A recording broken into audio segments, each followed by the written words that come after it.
there's so much responsibility to go around here. I mean, the crisis is that Israel is on a territory that they are not welcome on, and that the Palestinians have been living in an unlivable condition that has gotten only worse, and no one cares about them. That is why there is a crisis. And if you want to blame anyone for that, you'd probably blame the Brits, because they're the ones that decided that that the Jews after the Holocaust should go there, and nobody wanted them in Europe and nobody wanted them in the United States. So, I mean, if you really want blame, that's where you probably want to go, right? But I mean, in terms of the U.S. and Iran, I think, first of all, the timing was deeply problematic. The U.S. is very lucky they got those civilians, those prisoners out when they did, because obviously that wouldn't have happened if Hamas had attacked a couple weeks before. And the Americans have now refrozen the $6 billion of Iranian assets.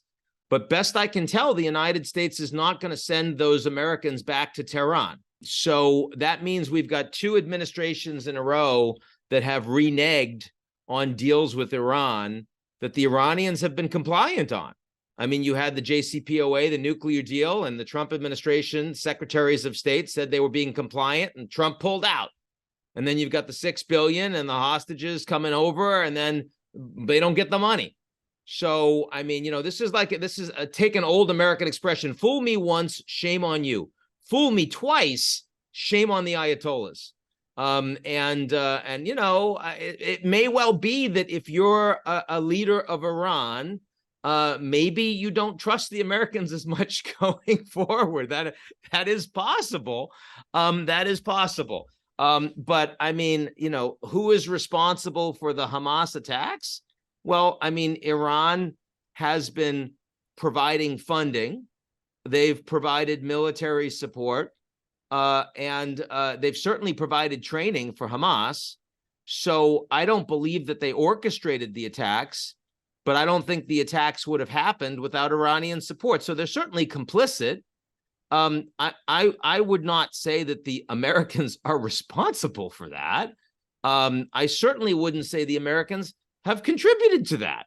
But I believe that there is a collective absence of leadership.